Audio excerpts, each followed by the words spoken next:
मैं हूँ। प्रणाम, नमस्ते, शुभ संध्या, गुड इवनिंग सभी लोगों को। मैं जो बहुत ही एक अच्छी दवाई मैं सभी लोगों को गिफ्ट कर रहा हूँ, आयुष दर्पण के सारे लगभग सारे लोगों को मैं गिफ्ट करते जा रहा हूँ। ऐसी दवाई के बारे में बताने के लिए आया हूँ। तो अश्वकंचुकी रस जो है, यह बहुत ही अच्छी दवाई है जो पेट साफ करती है। अश्वगंजी की रस जो रहती है ना, उसके बारे में मैं डिटेल में आप लोगों को बताऊंगा। तो पहले ना मैं ये बताना चाहता हूँ कि अश्वगंज की रस जो है, यह मैं 19 ईयर से प्रैक्टिस में यूज कर रहा हूँ। अश्वगंज की रस का क्या क्या उपयोग रहता है, किस तरह से इसका उपयोग किया जाए, यह सब मैं आप लोगों को बताने के लिए आया हूँ। अश्वगंज की रस जो है ना, इसको मराठी में घोड़ा चोरी बोलते हैं। मतलब इसका नाम ही है घोड़ा चोरी। और हिंदी में इसको अश्वकंचुकी बोलते हैं।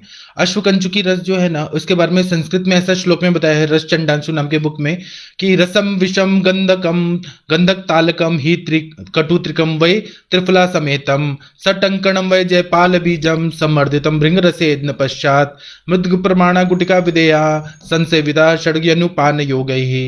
इसका मतलब यह है कि पारा लेना है, बचनाग लेना है, गंधक लेना है, मतलब पारा और गंधक का पहले कजली बना लेना है।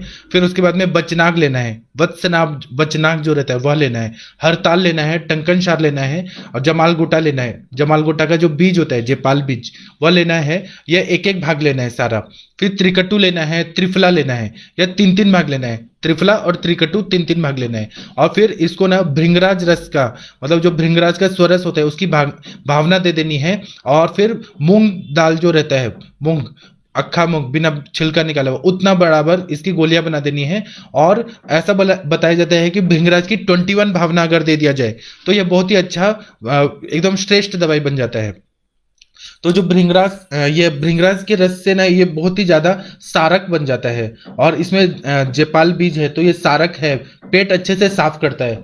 विरेचन की बहुत अच्छी दवाई है। इच्छा वेदी में क्या होता है कि पेट दर्द बहुत ज्यादा होता है और बहुत ही स्ट्रांग दवाई है, तीक्ष्ण विरेचन है। जबकि अश्वकंचुकी उसका छोटा भाई है, तो यह विकासी भी है, व्यवायी भी है। मतलब जिस तरह से मध्य के गुण होते हैं, विष के गुण होते हैं, पूरा शरीर में फैल जाने वाला, और फिर अपने कार्यों को करने वाला, संधि बंधनों में भी जाके अपना काम करने वाला, इस तरह का यह दवाई है। तो जेपाल जो रहता है ना, विष द्रव्य है, लेकिन यहाँ पर मेडिसिन के रूप में इसका प्रयोग किया जाता है। फिर प्रमाथी है, मतलब जिस तरह से काली मरीच रहता है वो प्रमाथि गुण का रहता है, जो स्त्रोतोरोध को दूर करता है, दोषों का जो संघात होता है उसको तोड़ता है। तो यह है। फिर ये शरण कार्य करता है, मतलब जो भी कचरा वगैरह है उन सबको दूर कर देता है। फिर लेखन कार्य करता है, इसलिए ना इसका प्रयोग किया जाता है। और प्रैक्टिस में, मैं अपने प्रैक्टिस में हर पेशेंट को अश्वकंचुकी रस देके पहले तो पेट साफ कर देता हूँ। कोष्ठ शुद्धि करने के बाद ही मैं दवाइयां देता हूँ, जिससे जितना भी टॉक्सिन्स जमा है उसका वह सब दूर हो जाए। अब मैं इसका जो भी बता रहा हूँ वह अपने आदरणीय गुरु जी के नोट से कुछ बता रहा हूँ। यह आप लोगों को बहुत ज्यादा उपयोगी पड़ेगा। और अश्वकंचुकी रस जो है वह, इसका प्रयोग आप लोग करिए अपने प्रैक्टिस में, तो आप लोग को 100% निश्चित रूप से इसका रिजल्ट आएगा। अश्वकंचुकी रस जो है ना, यह क्या करता है कि दोषों का संघात रहता है उसको ये दूर कर देता है। अगर आप अश्वकंचुकी रस एक छोटी सी मूंग दाल की तरह एक गोली खिला देते हैं ना, तो जितना भी पेट है वो पूरी तरह से इंटेस्टाइन साफ हो जाता है। दूसरा, इससे कोई साइड इफेक्ट नहीं होता है, अच्छे से पेट साफ धो के हो जाता है, टॉक्सिन्स पूरे निकल जाते हैं। जब कफ की संप्राप्ति से कोई बीमारी होती है, या वात कफ की बीमारी से होती है, या पित्त कफ से होती है, तब यह बहुत अच्छा फायदा करता है।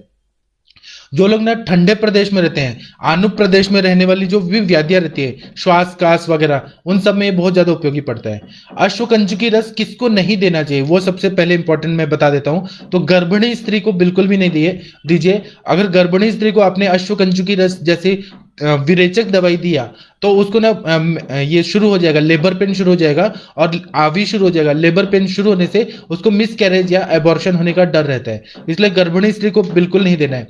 फिर सुतिका स्त्री का क्या होता है कि जिन्हें, जो प्रसूता स्त्री रहती है, उसने अभी डिलीवरी दिया कराया रहता है उसके शरीर से, या तो सीजरियन हुआ या नॉर्मल डिलीवरी हुआ, तो उसके जो गर्भाशय होता है वो बहुत नाजुक रहता है। तो ऐसी स्त्रियों में भी कभी भी अश्वकंचुकी रस नहीं देना है, नहीं तो उनको ना और तकलीफ हो जाएगी, साइड इफेक्ट हो सकता है। फिर उसके बाद में छोटे बच्चों को नहीं देना है। जो कौन से बच्चे जो 6 महीने से अंदर है, मतलब एक दिन से 6 महीने का जो बच्चा है, उसको ये अश्वकंचुकी रस नहीं देना, क्योंकि उनके जो इंटेस्टाइन होते हैं बहुत नाजुक रहते हैं। अगर हमने उनको तीक्ष्ण विरेचन दिया तो डिहाइड्रेट हो सकते हैं, और उनको पेट दर्द बहुत ज्यादा हो सकते हैं, तो बच्चे बहुत तकलीफ में जा सकते हैं। फिर जिसको रक्तज अर्श है, रक्तज अर्श वाले को बिल्कुल भी नहीं देना है। अधुर रक्तपित्त वाले को बिल्कुल नहीं देना है। क्यों क्यों नहीं देना है? क्योंकि फिर रक्तस्राव ज्यादा होने के चांसेस रहते हैं, क्योंकि यह बहुत उष्ण वीर्यात्मक दवाई है। इसका कार्य कैसे कैसे होता है यह तो मैं अभी आप लोग को बता रहा हूँ, लेकिन आप लोग ध्यान में रखिए कि रक्तजर्श के पेशेंट को बिल्कुल नहीं देना है, अधोग रक्तपित्त वालों को नहीं देना है, जिनको उरस शत हुआ है, मतलब जैविक जिन्होंने बहुत हैवी काम किया है, ज्यादा वजन उठाया है, अति मैथुन किया है, अति नृत्य किया है, बुल फाइटिंग किया है, जिन लोगों का उरस शत हो गया है, अति साहसजन्य कार्य किया है, विरुद्धासन किया है, तो उनको जो इंटरनल हिमरेज हुआ है, छाती में लंग्स में हिमरेज हुआ है, उनको बिल्कुल नहीं देना है। फिर मूत्र कृच्छता है, वो भी पित्तज मूत्र कृच्छता है, तो उससे क्या होता है, अगर पित्तज मूत्र कृच्छता में देंगे तो रक्त आ सकता है, इसलिए बिल्कुल भी नहीं देना है। और मूत्राघात, जिनको यूरिन नहीं हो रहा है, उनको अगर अश्वकंचुकी रस दिया आपने, तो ये क्या करेगा कि लूज मोशन करा देगा। लूज मोशन कराने से जो पानी का कंटेंट है वो कम हो जाएगा, तो एक तो यूरिन भी बंद हुआ है मूत्राघात के पेशेंट में, और अगर आपने शरीर से पानी निकाल दिया, डिहाइड्रेट हो गया, तो फिर क्या होगा, मूत्राघात और कॉम्प्लिकेशन कर सकता है। इसलिए ये ध्यान में रखना है कि गर्भिणी को नहीं देना है, सुतिका को बिल्कुल नहीं देना है, छोटे बच्चे जो हैं 1 दिन से 6 महीने के बीच में, उनको बिल्कुल नहीं देना है, पित्तज अर्श वालों को नहीं देना है, अधोग रक्तपित्त वालों को नहीं देना है, उरस शत वालों को नहीं देना है, मूत्र कृच्छता जिनको है, पित्तज मूत्र कृच्छता, उनको बिल्कुल नहीं देना है, जिनको पित्तज मूत्राघात है या उष्णवात है, मतलब यूरिन बर्निंग करके आता है, मतलब टिप टिप बर्निंग मिक्सचरेशन हो रहा है, उनको बिल्कुल भी नहीं देना है। दूसरा, ये आप किसको देना है वह जानना बहुत जरूरी है। तो मैं अनुपान भेद से तो बताने ही वाला हूं, पहले मैं इसका कार्य बता देता हूं। तो जो छोटे बच्चे रहते हैं, जैसे 1 साल से 5 साल के बच्चे रहते हैं, उनको खाना पचता नहीं है, कफ वृद्धि बहुत ज्यादा होती है, तो खाना आलसी की तरह जमा रहता है, अलसक जैसी बीमारियां हो जाती है, और जो भी खाया पिया है वह है ना कफ दोष ज्यादा बनता है, क्योंकि वह कफ का काल रहता है। तो ऐसे में अगर माता का जो स्तन्य होता है, अगर वो बच्चा की माँ को स्तन्य आ रहा है, तो 1 साल का बच्चा है, 6 महीने से आगे हम दे सकते हैं। तो अगर माता का स्तन्य आ रहा है, तो उसके साथ अगर अश्वगंजू की रस दिया, तो ये क्या करेगा कि ना पेट को अच्छे से क्लीन कर देगा। यह इच्छा भेदी की तरह बहुत ज्यादा स्ट्रॉन्ग लेग्जेटिव नहीं है, यह माइल्ड लेग्जेटिव है, मतलब मीडियम है, मीडियम है। तो ये ना पेट साफ अच्छे से कर देता है, और फिर भूख बढ़ा देता है। तो इसलिए अलसक जो बीमारी है उसमें ये दे सकते हैं, या करेले का रस और हनी के साथ मिक्स करके दिया, बहुत अच्छा फायदा होता है। फिर बच्चों को जो ये ब्रोंको निमोनिया होता है, श्वसनक सन्निपात होता है, तो उसमें ना कफ दोष जो रहता है वो बहुत ज्यादा जमा हो जाता है लंग्स में, और क्या होता है कि वो वहां पे निमोनिया के कंडीशन होते हैं, निमोनाइटिस होता है, इन्फ्लेमेशन बहुत ज्यादा रहता है बच्चों को। तो उसमें ना अलग अलग कंडीशन रहते हैं, जैसे एयर निमोनिया, हवा की वजह से निमोनिया हो गया है, पानी का कण अगर चल गया बच्चों के लंग्स में, तो उसकी वजह से इन्फेक्शन होता है, या पॉल्यूटेंट चले गए उसकी वजह से निमोनिया हो सकता है, या कफ संचिति की वजह से निमोनिया हुआ है। तो वहां पर कफ का लेखन करने के लिए अब ये जो अश्वकंचुकी रस है, इसमें जमाल गोटा है, त्रिकटु है, फिर उसके बाद में ये है त्रिफला है। तो यह सब क्या करता है कि ना वहां पे जितना भी कफ है ना उसको निकाल देता है, और अच्छे से पेट साफ कर देता है। पेट साफ जब हो जाएगा, तो ऑटोमेटिकली ना वहां पे सर्कुलेशन अच्छा हो जाता है, सर्कुलेशन अच्छा होगा तो वह श्वसनक सन्निपात जल्दी रिकवरी हो जाता है। उसके बाद में जब कफ जन्य छर्दी हो रही है, उल्टी की बीमारी है, मुंह से बहुत लाला स्राव हो रहा है, मुंह से बहुत ज्यादा मुंह जो है वह अंदर ही अंदर मीठापन बहुत ज्यादा रह रहा है, वांति हो रही है, पेट ऐसे फूला फूला रह रहा है, आलस बहुत ज्यादा है, मुंह सूज गया है पूरा, ऐसे कफत छर्दी की अवस्था में अगर हमने अश्वकंचुकी रस दिया तो बहुत अच्छा फायदा होता है। कभी कभी हिपेटोमेगैली रहता है, यकृत वृद्धि जन्य सिम्टम रहते हैं, और उसमें क्या रहता है, वो भी यकृत वृद्धि हुई है और कफ का ज्यादा सिम्टम है, तो उसमें खांसी आती है, सफेद शरीर सफेद हो जाता है, पांडुता बहुत ज्यादा आ जाती है। ऐसे कंडीशन में अगर अश्वकंचुकी रस को दिया जाए, तो ये क्या करता है, स्त्रोतोरोध को दूर कर देता है, स्त्रोतोरोध दूर हो जाएगा, पेट अच्छे से साफ हो जाएगा, पित्त का स्त्राव अच्छा होने लगेगा, और जो भी इन्फ्लेमेशन है वह सब ठीक हो जाएगा। तो अल्टीमेटली उसका इफेक्ट होगा कि हिपेटोमेगैली ठीक हो जाता है। और फिर दूसरा है कि इसी तरह से प्लीहा वृद्धि जब होती है, स्प्लीनोमेगैली भी होती है, तो उसमें भी स्त्रोतोरज जन्य संप्राप्ति होती है, उसमें भी अश्वकंचुकी रस अगर दिया जाए, तो रक्त व स्त्रोतस का पूरा, क्योंकि मूल स्थान है यकृत और प्लीहा, तो यह ना उसको शुद्ध कर देता है, तो प्लीहा वृद्धि में बहुत अच्छा फायदा होता है, स्त्रोतोरोध दूर हो जाता है, टॉक्सिन्स निकल जाते हैं शरीर के। जब टॉक्सिन्स निकल जाएंगे, मल संचित इतनी है, पूरा इंटेस्टाइन सब क्लीन हो जाए।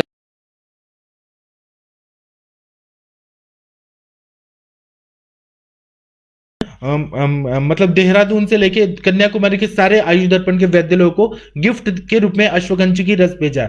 तो मैंने ऐसा रिव्यू लिया, फीडबैक लिया, तो सारे लोग बोल रहे हैं कि आपका अश्वकंचुकी जो है वह 2 गोली रात को लेना है, छोटी गोलियां हैं, रात को लेना है, सुबह अच्छे से पेट साफ हो जाता है। और कुछ लोग बोल रहे हैं कि हमें ना इंटेस्टाइन जो है मुंह से लेके नीचे गुद भाग तक पूरा ऐसे लगा कि पूरा साफ हो गया, पूरा क्लीन हो गया। और आधा दिन लंघन करके फिर तेज भूख लगने लगी और उसके बाद उनका रस धातु, रक्त धातु या अच्छा बनने लगा। तो उनका फिर पेट साफ ही हो गया, पूरा अच्छे से क्लीन हो गया। और इसमें डिहाइड्रेशन नहीं होता है कभी भी। जैसे इच्छा विधि रस वगैरह दिया, तीव्र विरेचक, तो उसमें ना डिहाइड्रेशन हो जाता है, वीकनेस बहुत ज्यादा आता है, पेट दर्द बहुत ज्यादा होता है, चक्कर भी आता है, वॉमिटिंग, नौशिया सब हो जाता है। इच्छा विधि रस का साइड इफेक्ट होता है। अश्वकंचुकी छोटा भाई है, यह ना नॉर्मल इंसान कोई भी ले सकता है। और इससे क्या होता है, कोई कोई बोलता है कि 1 ड्रम पानी निकला, इतना अच्छे से पेट साफ हो जाता है पूरा, मतलब डिहाइड्रेट नहीं हो रहे, इंटेस्टाइन धो के पूरा अंदर से स्वच्छ हो जाता है।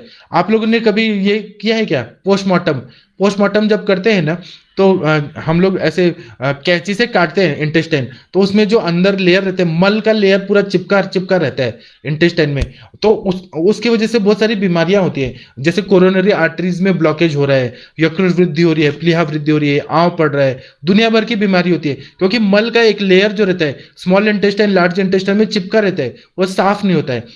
तो हम लोग अगर लैक्सेटिव भी ले रहे हैं, जैसे कायम चूर्ण ले रहे हैं, पेट सफा ले रहे हैं, तो वो क्या करता है, लार्ज इंटेस्टाइन को क्लीन करता है। लेकिन ये पेट साफ होना चाहिए। हम लोग वमन विरेचन करा रहे हैं, उसी से वो साफ होता है। अब जिसके पास टाइम नहीं है, जैसे हम लोग मुंबई और पुणे में प्रैक्टिस करते हैं, जिसके पास पंचकर्म के लिए टाइम नहीं है, तो वो क्या करे, तो अश्वकंचुकी रस लीजिए, रात को 2 गोली लेना है, थोड़ा सा घृत पान कर देना है, बिना स्नेहन शोधन के रात को 2 गोली ले लीजिए, सुबह इतना अच्छे से पेट साफ हो जाता है। और दूसरा ये बात है कि ये अगर पेट साफ हो गया तो इसकी आदत नहीं पड़ती है, मतलब नेक्स्ट डे उसके बाद हमेशा अपने आप ही पेट साफ होता है, इसकी आदत नहीं पड़ती। जो क्रॉनिक कॉन्स्टिपेटेड लोग हैं, जिन्होंने बहुत ज्यादा लेक्सेटिव ले लेके अपने इंटेस्टाइनल वॉल्स को, इंटेस्टाइनल मसल्स को बहुत वीक कर लिया है, ड्राइनेस बहुत ज्यादा आ गया है, तो उनको तो बस्ती की जरूरत रहती है, बस्ती ले लेंगे तो ठीक हो जाएगा, या स्नेह विरेचन देना है, उनकी बात नहीं है। जो नॉर्मल लोग हैं, अगर अश्वकंचुकी रस साल में 1 बार ले लिया ना, फिर पेट रोज साफ होता है, फिर कोई प्रॉब्लम ही नहीं रहती। दूसरा, पेशेंट ऐसा बताते हैं,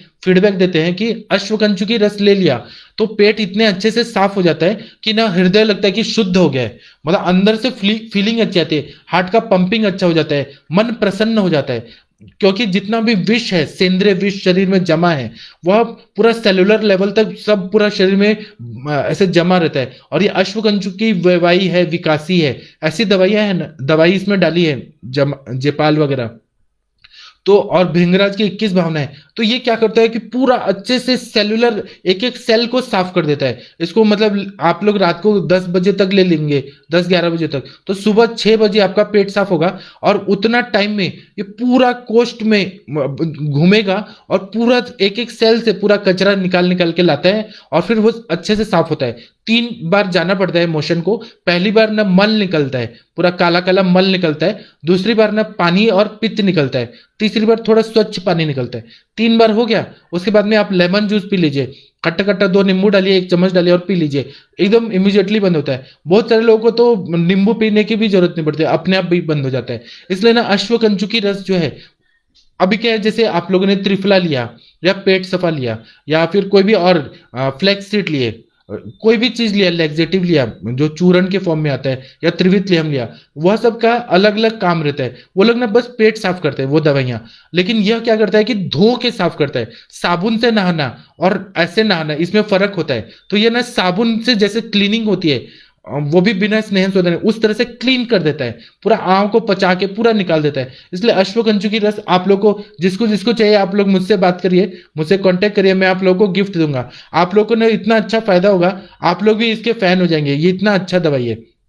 उसके बाद में जिनको पित्त प्रकृति है, हाइपर एसिडिटी है या पित्त प्रकृति है, तो उनको ना सेफली ये देना चाहिए, ऐसे नहीं दे देना चाहिए। अगर आपने दे दिया तो क्या होता है, पित्त बढ़ने का मतलब उनका अधोरक्त पित्त होगा, फिर पित्तजर्श होगा, तो वो बढ़ने का डर रहता है। पाइल्स जो रहता है वो ज्यादा बढ़ सकता है अधोरक्त पित्त में, और ये ब्लीडिंग होने के चांसेस रहते हैं। उसमें आपको ध्यान देना है। और जिनको यकृत वृद्धि रहती है, हिपेटोमेगाली के पेशेंट को, लिवर सिरोसिस के पेशेंट को, फिर हिपेटाइटिस पेशेंट को, मैंने सबको दे दिया है। सभी लोगों को फायदा होता है।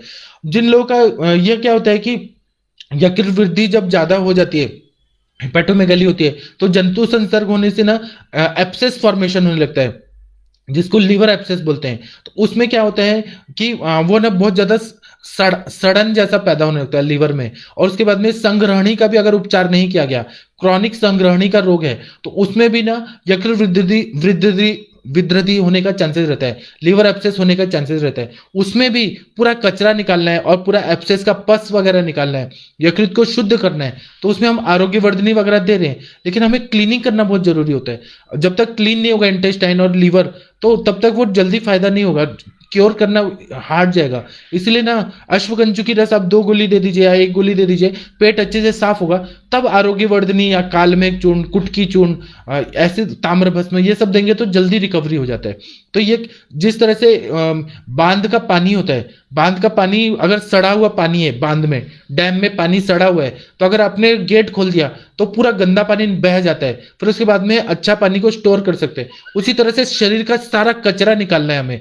अगर कोष्ठ शुद्धि कर दिया तो अपने अपना सारा प्रॉब्लम सॉल्व हो जाता है। फिर उसके बाद में जो भूख लगती है, खाना खाते हैं तो अच्छा रस धातु बनता है, अच्छा रक्त धातु बनता है, अच्छा मांस, मेद, अस्थि, मज्जा, शुक्र, ये सब अच्छे बनने लगते हैं। तो अपने आप शरीर में चेंजेस आने लगते हैं, तो शरीर ना बहुत ज्यादा फ्रेश हो जाता है। जब शरीर फ्रेश होगा तो अपने आप माइंड भी फ्रेश होगा। तो मैंने बहुत सारे डिप्रेसिव डिसऑर्डर्स में भी अश्वकंजुकी का ट्राई किया। जो लोग को डिप्रेशन आ रहा था, पेट साफ नहीं हो रहा था, फिर जो लोग स्ट्रेस में रहते थे, जिन लोग को रात रात भर नींद नहीं आती थी, या फिर वो लोग चिंता में रहते थे, एंग्जाइटी में रहते थे, क्रोध में रहते थे, बहुत सारे मेंटल डिसऑर्डर में भी मैंने इसको दिया। सभी लोग का जब पेट साफ हुआ तो अपने आप उनके पॉजिटिविटी आ गई लाइफ में, लाइफस्टाइल चेंज हो गया। तो इसीलिए मैं आप लोगों को ना गिफ्ट देना चाहता हूँ, और मुझे देना अच्छा लगता है। मैं आप लोग को कोई गिफ्ट देता होगा तो केक देता होगा, कोई आप लोगों को टॉफी देता होगा, कोई आपको ये देता होगा, सब चीज ऐसे संतर्पण वाला देते हैं कि वो आपका बढ़ाए। मैं आपका पेट साफ करना चाहता हूँ। पेट साफ कर दिया ना तो वो जो शुद्धि होगी, और उस पेट साफ करने के बाद आकाश महाभूत तैयार हो जाएगा, वैक्यूम तैयार हो जाएगा, जिससे आप लोग अच्छा खाना खा पाएंगे, अच्छा मतलब खाने का स्वाद अच्छा आ जाएगा। तो ये सबसे बड़ा गिफ्ट है कि अंदर से शुद्ध कर दो, और वो एकदम 2 गोली है, उसमें कोई खर्चा उर्चा भी नहीं लगता, बहुत अच्छा है। तो फिर क्या है ना, यकृत वृद्धि जब हो जाती है तो उसमें ना अगर कुटज का मूल का आप कोई दवाई दे दे, जैसे कुटजा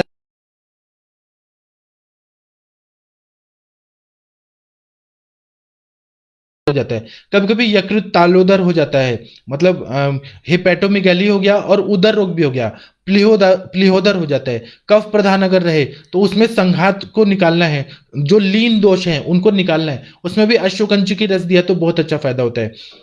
फिर क्या क्या कभी कभी क्या होता है कि बद्धकोष्ठता रहती है, आलस बहुत ज्यादा आता है, खून की कमी हो जाती है, अच्छा रस रक्त नहीं बन पाता है, बद्धकोष्ठता होती है, आधमन होता है बहुत ज्यादा, पेट फूला रहता है, साम मल प्रवृत्ति होती है, और पेट साफ करके आए मतलब वॉशरूम को जाके आए तब भी ऐसे लगता है कि कृत्य अप्यकृत्य संज्ञतम, मतलब पेट साफ नहीं हुआ है ऐसा फीलिंग होता है। ऐसे सारे कंडीशन में अगर अश्वकंचु की रस दिया तो ये क्या करता है कि पूरे मल का पाचन कर देता है, सारकीट विभाजन जो है एकदम फास्ट कर देता है, इतना अच्छा से पेट साफ करता है। मतलब सार्किट विभाजन करके पेट साफ होने के बाद ना ऐसा लगता है कि हम ऊपर से सांस ले रहे हैं नीचे तक जा रहे हैं, इतना अच्छा प्रश्वास हो जाता है। इसलिए आप लोग अश्वगंजु की रस लीजिए।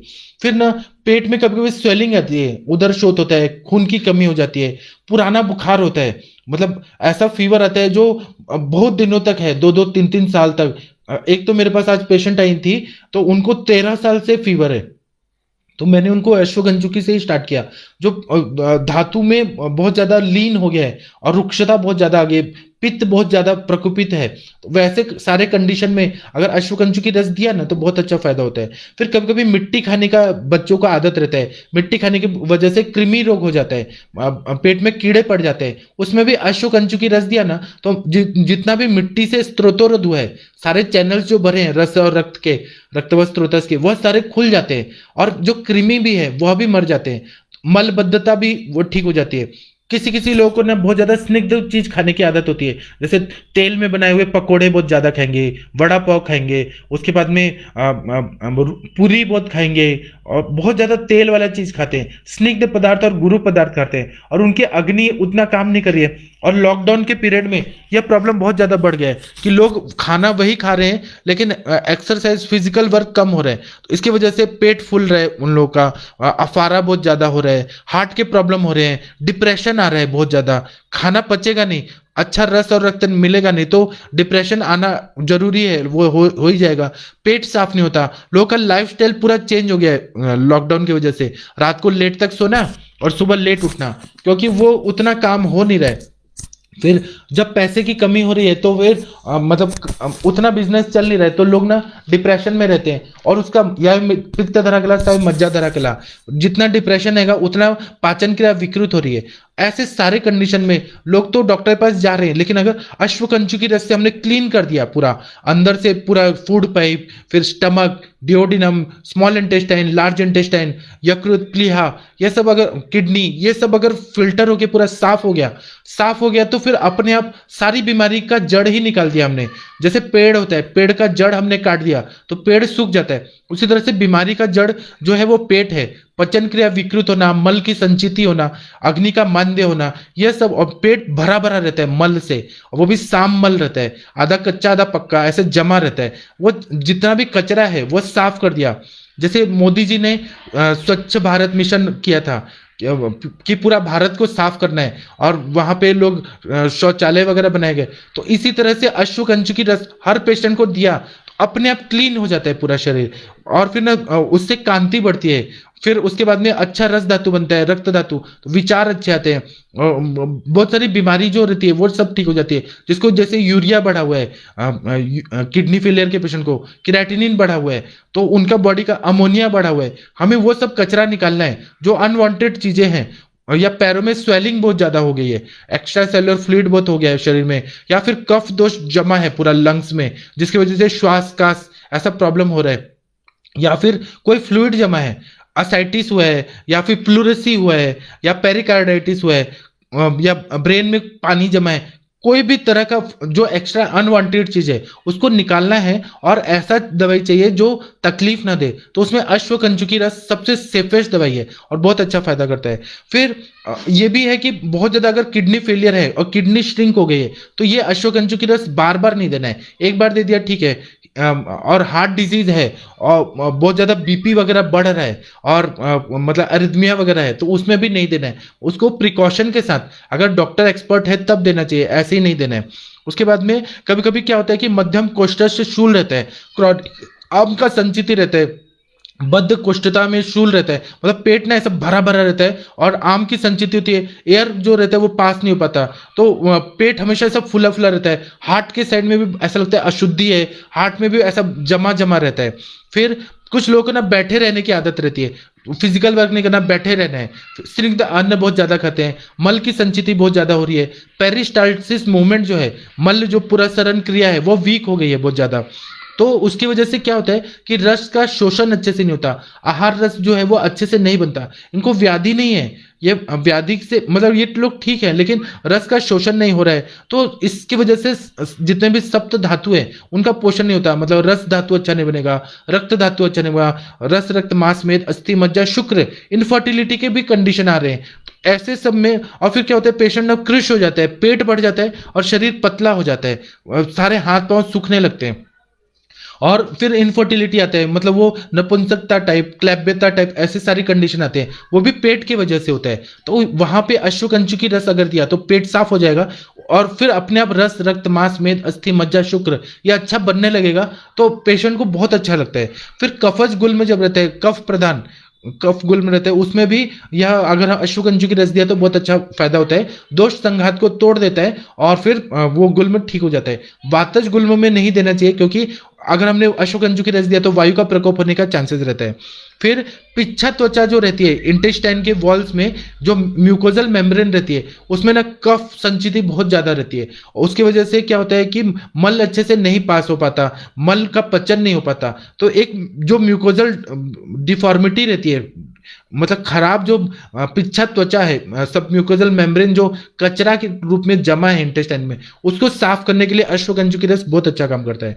फिर क्या होता है कि जो पुराना वाला अतिसार होता है, जीर्ण अतिसार, उसमें बहुत क्रॉनिक अगर लूज मोशन की बीमारी है, डायरिया वगैरह है, तो उसमें लोग क्या करते हैं, स्तंभक दवाई देंगे, मतलब लूज मोशन रोकने के लिए कुटजारिश देंगे, बिल्वा विलय देंगे, दीपन पाचन दवाइयां देंगे। लेकिन कोई ये नहीं सोचता है कि हम उसको साफ कर दें।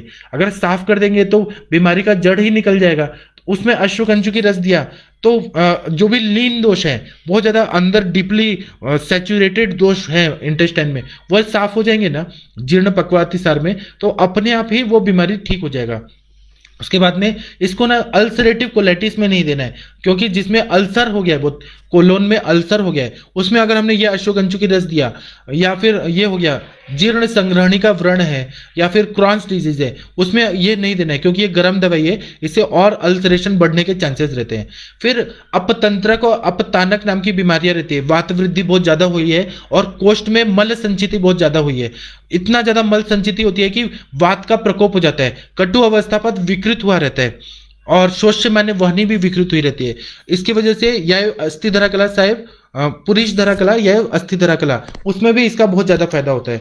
1 मिनट रुकिए, 1 मिनट। हाँ, तो फिर ना क्या होता है, अपतंत्रक और अपतानक में क्या होता है कि बहुत ज्यादा ना मल संचिति होने की वजह से अधोवात की प्रवृत्ति नहीं हो पाती है, मतलब अंदर से जो अपान वायु निकलना चाहिए वह नहीं निकल पाता है, और उसमें झटके बहुत ज्यादा आते हैं, मुंह से उल्टी आती है, और अपान वायु जो होता है विगुणित हो जाता है और बहुत ज्यादा झटके आने लगते हैं, सेंद्रिय विष बहुत ज्यादा तैयार हो जाते हैं। तो अपतंत्रक और अपतानक ऐसे दो बीमारियां हो जाती हैं जिसमें झटके बहुत ज्यादा आते हैं। उसमें भी अगर अश्वगंजु की रस दिया तो बहुत अच्छे से साफ कर देता है। ऐसे ही एक भूतोन्माद रहता है, जब आगंतुज उन्माद की कंडीशन रहती है जिसमें भूतों का संसर्ग होता है, तो वह भी मल में मल संचिति बहुत रहती है पेट में, और माइंड भी बहुत दूषित होता है। रज और तम की वजह से संज्ञावश स्रोतस ब्लॉक्ड रहते हैं, मनोवश स्रोतस ब्लॉक रहते हैं। उसमें भी हमें चिकित्सा आगंतुज के आप मंत्र, औषधि, मणि धारण, स्वस्ति वचन ये सब करिए, लेकिन अगर हमने कोष्ठ शुद्धि किया, वो भी सेफेस्ट मेडिसिन अश्वगंजुकी से किया, बहुत अच्छा फायदा होता है। फिर क्या होता है कि यह ना पित्त का भी विरेचन कर देता है, तो जो भी कफ जमा है, कोष्ठ शुल्क है, ये सब ठीक हो जाता है।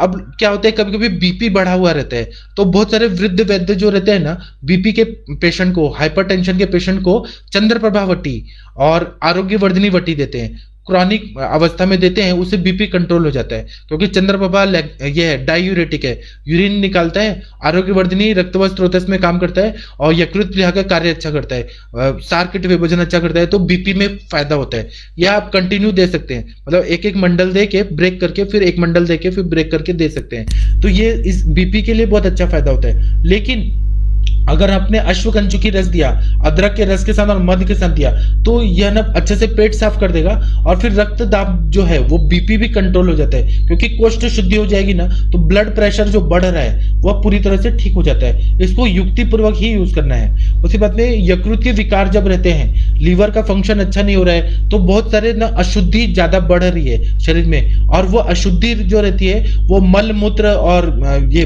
बहिर्मार्ग के जो स्रोत है उससे नहीं निकल पा रही है।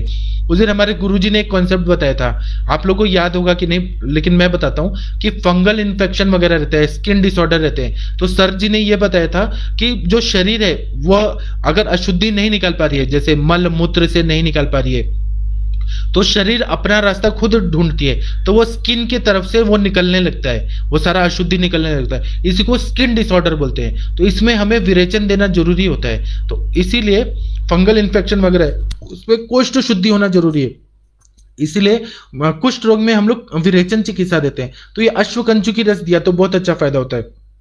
शुद्र कुष्ठ जो रहते हैं, छोटे छोटे जो स्किन में रैशेस वगैरह पैचेस आते हैं, उसमें भी हल्दी का काढ़ा या त्रिफला के काढ़े के साथ देने से बहुत ज्यादा फायदा होता है। ऐसे ही चातुर्तक ज्वर जो रहता है, जो मेद धातु तक ज्वर रहता है, उसमें बहुत ज्यादा ना प्लीहा वृद्धि रहती है, मलावरोध रहता है, हर चौथे दिन फीवर आ रहा होता है, उसमें भी अगर हमने अगस्ती पत्र स्वरस के साथ अगर अश्वगंजु की रस दिया तो बहुत ज्यादा फायदा होता है। कभी कभी कोष्ठ में मल की संचिति इतनी ज्यादा होती है कि वो दूषित मल न सिर में चढ़ जाता है और उससे शीर्ष शूल होता है, शिरशूल होता है, आमाशय में कफ संचय बहुत ज्यादा रहता है, फिर पेशेंट को ना बहुत डिजीनेस रहता है, तंद्रा रहती है, उन सब में भी अगर पेट साफ कर दिया अश्वगंजकी रस से तो अपने आप शिरशूल वगैरह ये कंडीशन ठीक हो जाता है। कभी कभी लिम्फ नोड बढ़ जाते हैं शरीर में, वो भी कफ वृद्धि की वजह से, तो डॉक्टर लोग क्या करते हैं, लिम्फोडेनोपैथी का सर्जरी कर देते हैं। लेकिन उससे अच्छा अगर हमने कफ दोष को निकालने के लिए और मल का संचिति को दूर करने के लिए अश्वगंजकी रस दिया तो बहुत अच्छा फायदा होता है। और लिम्फ नोड बढ़ा है तो उसमें दो दवाइयां अच्छी काम करती है, एक अश्वगंजकी अच्छा काम करता है, एक दूसरा है जसत भस्म अच्छा काम करता है। लेकिन जसत भस्म कब देना है, जब पित्त का सिम्टम रहे, जैसे अंग दाह रहे, पित्त ज्वर रहे, मतलब बहुत ज्यादा दाह और ज्वर बर्निंग सेंसेशन वाला जब ज्वर होता है तो उसमें जसत भस्म ज्यादा उपयोगी होता है। और जब कफ वाला रहे या वात वाला रहे और लिम्फोडेनोपैथी रहे, लिम्फ नोड में एनलार्जमेंट रहे, इन्फेक्शन रहे, उसमें अगर हमने यह दिया अश्वगंजकी रस दिया तो ज्यादा फायदा होता है। अब अश्वगंजकी रस का नाम मैं अलग अलग अनुपान से अलग अलग व्याधियों में किस तरह से यूज कर सकते हैं। तो सहिजन होता है, सहजन का मूल का रस जो रहता है, और गाय का घी अगर हमने शूल में और ज्वर के साथ ज्वर में दिया तो ज्वर ठीक होता है और शूल ठीक होता है। सहिजन के मूल का रस और गाय का घी। दूसरा, अजीर्ण की अवस्था है, खाना पच नहीं रहा है, तो हमें तक्र के साथ, छाछ या मट्ठा के साथ अगर हमने अजीर्ण में दिया तो कोष्ठ को भी शुद्धि करता है, अग्नि को भी प्रदीप्त करता है। अगर शीत ज्वर है, ठंडी बज के बुखार आ रहा है, तो कमल के रस के साथ अगर हमने दिया तो शीत ज्वर में बहुत अच्छा फायदा करता है। अगर पांडु रोग है तो पांडु रोग में हमें कोष्ठ शुद्धि करना है, मल निकालना है, लेकिन हमने पुनर्नवा का रस के साथ, पुनर्नवा मूल के रस के साथ दिया तो पांडु रोग में इससे बहुत अच्छा फायदा होता है। अगर पित्त ज्वर है तो चीनी और जीरे के चूर्ण के साथ अगर हमने दिया तो बहुत अच्छा फायदा होता है। अगर अस्थिगत वायु में, मतलब अस्थिगत वायु है, हड्डियों में वायु चला गया है और बहुत ज्यादा दर्द हो रहा है, तो उसमें देवदारू, वचा और कुष्ठ के काढ़ा के साथ अगर हमने दिया अश्वगंजकी रस तो अस्थिगत वायु जो है वो पूरी तरह से निकल जाता है और बहुत ज्यादा फायदा होता है। अगर अर्श है, कफज या वातज अर्श है, पित्तज अर्श में नहीं देना है, तो जायफल के चूर्ण के साथ अगर दिया, जायफल के चूर्ण के साथ अगर दिया अर्श में तो बहुत ज्यादा फायदा होता है। फिर वातज शूल है तो त्रिकटु के काढ़ा के साथ या त्रिकटु के चूर्ण के साथ अगर दिया तो वातज शूल ठीक हो जाता है। अगर पुरुषत्व का हानि हो रहा है, हमें स्पर्म काउंट अच्छा करना है, मोटिलिटी बढ़ाना है, तो गाय के दूध के साथ देना चाहिए। तो अश्वगंजकी रस अच्छे से क्लीन करता है और पुरुषत्व की वृद्धि हो जाती है। मतलब वहां पे जो भी ये रहते हैं ना, spermatic cord, vas deferens, epididymis, ये सब ना क्लीन हो जाते हैं, इसलिए गाय के दूध के साथ देना चाहिए। मैं जो भी बता रहा हूँ ना, मेरे गुरुजी ने ये नोट्स दिया है, मैं आप लोगों को सब देने वाला हूँ, ये पीडीएफ में सारे नोट्स लिखे हैं, मैं आप लोगों को दूंगा। उसके बाद में वंध्यापन अगर है, बांझपना स्त्रियों में है, तो पुत्रंजीवक नाम का जो वनस्पति है उसके साथ अगर दिया तो स्त्रियों का जो फैलोपियन ट्यूब में कोई प्रॉब्लम है, एडिशंस है, या फिर आर्तवाहिनी में स्त्रोतोरोध है, तो पुत्रंजीवक के साथ दिया तो बहुत अच्छा फायदा होता है। और वो भी 7-7 दिन के बाद देना है या 15-15 दिन के बाद देना है। तो कोष्ठ शुद्धि करते जाना है और ये दवाई देनी है, तो ब्लड सर्कुलेशन अच्छा होके फिर एंडोमेट्रोसिस भी ठीक होता है, फिर एडिनोमायोसिस भी ठीक होता है। बहुत सारे व्याधियों में युक्तिपूर्वक इसका प्रयोग किया तो बहुत अच्छा फायदा होता है। अगर सांप ने काट दिया तो नींबू का रस निकालिए और उसमें अश्वगंजकी को पीस के जहां पर सांप ने काटा है वहां पर लगा दीजिए, तो ये बहुत ही अच्छा अगत दवाई है। वो सांप का विष जो है वो फैलता नहीं है शरीर में, बहुत अच्छा फायदा होता है। फिर कमर में दर्द है, कटी शूल बहुत ज्यादा हो रहा है, तो अजवाइन लेना है, बचा लेना है और अश्वगंजकी का ये लेप लगा देना है और पीने के लिए भी देना है। तो इससे ना कमर दर्द पूरी तरह से ठीक हो जाता है, वायु जो कमर में अटका हुआ है वह ठीक हो जाता है। फिर श्वास का रोग है, अस्थमा का, ब्रोंकियल अस्थमा है, तो बांस का स्वरस लाइए, बांबू का स्वरस लाइए और शहद के मिक्स करके दे दीजिए, कोष्ठ शुद्धि होगी और श्वास रोग में बहुत ज्यादा फायदा होगा। अगर ऊर्ध्व श्वास है, श्वास का एक टाइप है ऊर्ध्व श्वास, जिसमें जो एक्सपिरेशन होता है वो ज्यादा होता है, इंस्पिरेशन कम होता है, बहुत ज्यादा सांस फूलता है, उसमें त्रिफला के रस के साथ अश्वगंजकी रस दिया तो बहुत अच्छा फायदा होता है। फिर ज्वर बीमारी है, बुखार है, तरुण ज्वर में नहीं देना है, थोड़ा सा आगे पश्चिमान्य अवस्था के ज्वर है या पक्वावस्था के ज्वर है, उसमें अगर कुमारी के रस के साथ या तुलसी के रस के साथ या पुनरावर्तक ज्वर का जो काढ़ा है उसके साथ दिया तो संतत ज्वर भी ठीक होता है और ज्वर में भी फायदा होता है। फिर सिर दर्द है, प्रतिशय है, माइग्रेन का प्रॉब्लम है, तो जायफल का चूर्ण और गर्म पानी के साथ अश्वगंजकी रस दिया तो बहुत अच्छा सर दर्द पूरी तरह से ठीक हो जाता है, माइग्रेन ठीक हो जाता है। फिर सूतिका का रोग है, कोई इन्फेक्शन की वजह से है, तो तुलसी, क्योंकि वो अगध है, एंटीबायोटिक है, तुलसी का रस और शहद के साथ देने से सूतिका रोग में बहुत ज्यादा फायदा होता है। फिर उसके बाद में अतिसार हो रहा है, तो दही और गोमूत्र के साथ देने से जितना भी आम संचित है वो निकल जाता है। तो अतिसार, लूज मोशन में बहुत ज्यादा फायदा होता है, अपने आप कचरा निकल जाएगा, तो अपने आप अतिसार कंट्रोल में आ जाता है। और यह क्या करता है, कोष्ठ की शुद्धि करने के बाद अग्नि को भी प्रदीप्त कर देता है, जो भी इन्फेक्शन है वो निकल जाता है, अग्नि प्रदीप्त हो जाता है, तो अतिसार में बहुत जल्दी फायदा करता है। फिर ग्रहणी रोग है, तो छाछ के साथ देना है या जायफल का चूर्ण के साथ देना है, क्योंकि वो ग्राही रहता है और आम का पचन करने में बहुत इजी करता है छाछ, तक्र जो रहता है, इसलिए उसके साथ देना है।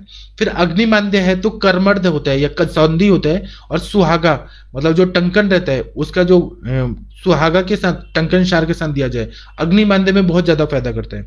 अगर बुद्धि और स्मृति बढ़ाना है, मेमोरी अच्छा करना है, मेधा अच्छा करना है, तो अश्वकंचुकी रस को ब्राह्मी स्वरस के साथ अगर दिया तो पेट भी साफ करेगा और बुद्धि में, वहां असली में ये अनुपान का महत्व क्या है कि वहां वहां जाके सारे स्रोतों को अवरोध जो भी है वो उसको निकाल देता है, इसलिए ब्राह्मी रस के साथ दिया तो यह अश्वकंचुकी का कार्य है वो ब्रेन तक जाएगा, वहां के सारा कचरा को निकाल देगा।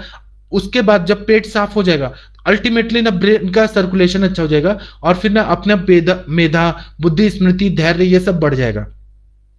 कांति अगर बढ़ाना है तो एक एक जो भी सेल्स है हमारे फेस का और वहां पे ब्लड सर्कुलेशन, आर्टरीज वगैरह है, उसको शुद्ध करना है, तो पान के रस के साथ अगर देंगे तो ये अश्वकंचुकी को ना वहां तक लेके जाएगा कैटलिस्ट के रूप में, और वहां जाके सारे रक्त वाहिनियों को अंदर से शुद्ध कर देगा, मल निकल जाएगा पूरा फेस का, तो ब्लड वेसल्स का, तो अपने आप कांति आ जाएगी और वो परमानेंट रहेगी, इसलिए उसका प्रयोग करना है। फिर गुल्म रोग होता है, तो स्नुही का दूध के साथ या निर्गुंडी के स्वरस के साथ देना है, तो गुल्म रोग का संप्राप्ति भंग करके ये कोष्ठ को शुद्ध कर देता है।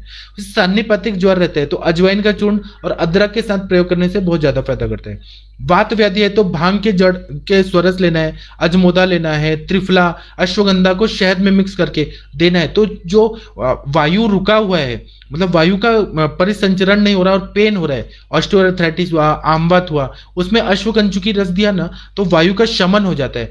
यह सब अनुपान इसलिए बताया गया है कि वह उस स्थान पे लेके जाएगा जहां पे स्थान संचय करके आम दोष जमा है, दोष दूष्य समूर्चना है, वो दोष दूष्य समूर्चना को भंग करने वाला कुछ चिकित्सा चाहिए। हम लोग ना व्याधि प्रतिनिक जो दवाइयां दे रहे हैं मतलब अनुपान से, तो वो वहां लेके जा रहा है और वहां पे जाके वह कार्य कर रहा है अनुपान से, और फिर वो दोष के वो स्थानिक जो स्थानीय संशय वो शुद्ध हो जाता है, अल्टीमेटली वहां की व्याधि ठीक हो जाती है। दूसरा है कि धनुर्वात है, टिटेनस है, तो विष्णु क्रांता के जड़ के साथ अगर देंगे तो धनुर्वात का सारा संप्राप्ति को भंग कर देगा। प्रमेह रोग है, कफज प्रमेह है, पित्तज प्रमेह है, तो पेठा जो रहता है या पेठा का मिठाई या कुष्मांड का रस उसके साथ देने से प्रमेह रोग में जितना भी क्लेद बहुत ज्यादा है, शिथिलता है, धात्वग्नि मंद है, वो सबको ठीक करके पूरा क्लेद को निकाल देगा धातुओं से। क्लेद को निकाल दिया तो धातु की शिथिलता है अल्टीमेटली ठीक हो जाएगी, फिर धात्वग्नि मंद जो है वो ठीक हो जाएगा और प्रमेह का संप्राप्ति ठीक होने लगेगा, इसलिए अश्वकंचुकी का वहां पे प्रयोग किया है। फिर धातु क्षीणता है, वहां शुक्रवार स्त्रोतस में बहुत ज्यादा अवरोध है, धातु क्षीण है, मतलब प्री मैच्योर इजैकुलेशन हो रहा है, धातु बन नहीं रहे, तो उसमें गोक्षुर चूर्ण के साथ दिया तो जो भी शुक्रवाहिनी नलिकाएं हैं उनको ये शुद्ध कर देगा और मल को भी निकाले। मतलब यहाँ पर क्या है कि स्थूल मल और सूक्ष्म मल निकलना बहुत जरूरी है, जो धात्वग्नि लेवल के वीक होने से हो रहा है, और भूताग्नि लेवल के वीक होने से सेलुलर लेवल पे धातुओं का मतलब वहां पे कचरा जमा है, वो जब तक साफ नहीं होगा धातुओं का परिपोषण नहीं होगा, व्याधि का शमन नहीं होगा, इसलिए अश्वकंचुकी को इस अनुपान से देना है। अगर शुक्र बढ़ाना है तो शतावरी और दूध के साथ देने से शुक्र वाहिनियां अच्छी हो जाती है और शुक्र जल्दी जल्दी बनने लगता है। फिर एरंड तेल के साथ देंगे तो विरेचन अच्छे से होता है, आंवला के चूर्ण के साथ देंगे, मिश्री के साथ देंगे तो पित्त निकल जाता है, एरंड के साथ देंगे, एरंड तेल के साथ तो उदर रोग ठीक करता है। फिर शोथ रोग है तो प्याज का रस और भांग का जड़ उसके साथ अगर दिया तो शोथ रोग है वो ठीक हो जाता है। कृमि अगर है और कृमि की वजह से ना वहां पे मल अच्छे से जमा हुआ है, पूरे जगह पे लीन हुआ है, तो करंज के मूल के काढ़ा के साथ या करंज तेल के साथ अगर पिला दिया अश्वकंचुकी रस तो वह जहां भी कृमि जमा है वो सबको निकाल देगा, स्त्रोतस को शुद्ध कर देगा। धात्वग्नि लेवल और भूताग्नि लेवल तक इसका कार्य होता है, एक एक धातु को ये साफ कर देता है, इसलिए अनुपान दिया है। फिर उष्ण वात है तो जीरे का चूर्ण 2 मास और शहद के साथ देना है। इस तरह से अश्वकंचुकी रस का मैं तो प्रयोग करता हूं, मेरे पेशेंट जो रहते हैं वो परमानेंट ठीक हो जाते हैं, श्वास का सब बीमारियों के ठीक होते हैं, उन्माद के ठीक होते हैं। आप लोग को जो लोगों को चाहिए वो लोग मुझे व्हाट्सएप करिए, मैं आप लोगों को भेजूंगा। आप लोग भी अपने प्रैक्टिस में करके देखिए, फिर ना लोग बोलेंगे आपका प्रैक्टिस ना 20 गुना बढ़ जाएगा। लोग बोलेंगे कि ये डॉक्टर क्या दवाई दे रहे हैं कि पूरे अच्छे से पेट साफ हो जाता है, हमारे बीमारी निकल जा रहा है, और फिर बहुत अच्छा रिजल्ट आता है। आप जो मैं बोल रहा हूं ना, मैं केवल ऐसे किताबी बातें या नोट्स की बातें नहीं कर रहा हूं, या मैं प्रैक्टिशनर हूं, प्रैक्टिस करने में मुझे ये अनुभव आया है। आप लोग भी करके देखिए और फिर देखिए आप लोगों को पता चलेगा कि कितना अच्छा दवाई है। मैं आप लोगों को ना नमस्ते बोल देता हूँ। डॉक्टर विश्वकर्मा जी प्रणाम आपको, डॉक्टर प्रियंका जी प्रणाम आपको, मीनाक्षी जी प्रणाम आपको, शुभ संध्या। श्वेता जी नमस्ते प्रणाम। कमलेश जी मैं आपको देने वाला हूं अश्वकंचुकी रस, आप एक बार यूज करके देखिए फिर बताइएगा मुझे रिजल्ट। शर्मा जी प्रणाम आपको, डॉक्टर विजय जी प्रणाम आपको, डॉक्टर अनीता जी प्रणाम आपको, डॉक्टर प्रदीप जी नमस्ते प्रणाम आपको। और ये जो अश्वकंचुकी रस है ना, वो मेरा नहीं है, वो आयुर्वेद का प्रॉपर्टी है, आयुर्वेद का संपत्ति है। और आप लोग भी आयुर्वेद के ही सब लोग हैं, आयुर्वेदीय लोग हैं, तो आप लोगों को ना अश्वकंचुकी रस का प्रयोग करना चाहिए। इसलिए मैं चाहता हूं कि आप लोग इसका प्रचार प्रसार करिए, अश्वकंचुकी का प्रयोग करिए आप लोग, तो आप लोग के भी पेशेंट ठीक होंगे, तो कितना अच्छा फायदा होगा। अब रजनी शर्मा जी पूछ रहे हैं कि बच्चों को कितने दिन तक दे सकते हैं, और अगर पेट दर्द हो तो साथ में क्या दें। असली में बच्चों को पेट दर्द नहीं होता है रजनी शर्मा जी, लेकिन अगर घृतपान करा दिया तो दे सकते हैं। और यह कितने दिन तक दे सकते हैं ऐसा नहीं है, एक ही बार देना है, रोज रोज देने वाली दवाई नहीं है, नित्य विरेचन वाली दवाई नहीं है। एक ही बार देते हैं तो पेट साफ हो जाता है, बाद में देने की जरूरत नहीं पड़ती, उसके बाद रोज पेट साफ होता है अपने आप। उषा जी नमस्ते आपको भी। अनीता जी प्रणाम आपको। अनीता जी मैंने आपको भेजा है ये दवाई, आप यूज करके देखिएगा खुद भी और लोगों को भी, फिर अनीता जी बताइएगा मुझे। उषा तमानी जी पूछ रहे हैं कि चिल्ड्रन में डोज कितना देना चाहिए। तो एक रत्ती उसकी गोलियां आती हैं मूंग दाल के बराबर, बहुत कम मात्रा में रहती है, उसकी गोली आप यूज करके देखिए। एक ही बार देना है, बार बार देने वाली दवाई नहीं है। एक बार पेट साफ हो गया तो बाद में क्यों देना है। डॉक्टर हरजीत जी प्रणाम आपको।